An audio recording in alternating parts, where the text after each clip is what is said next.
governo si fa e tutto sommato non mi pare interesse di nessuno andare a votare in autunno. Segnali chiari di stabilità da chi studia da tempo la politica italiana.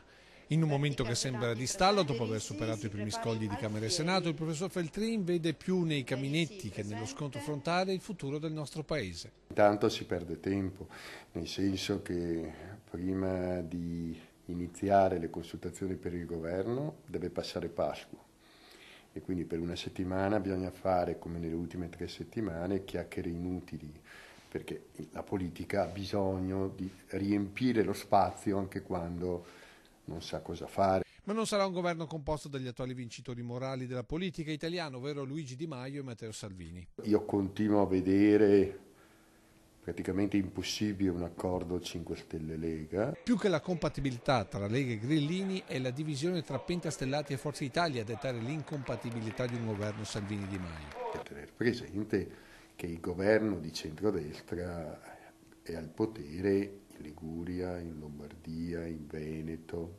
in Friuli Venezia Giulia se vinceranno le elezioni il 27 aprile, che quindi insomma ci sono interessi corposi a tenere unita la coalizione.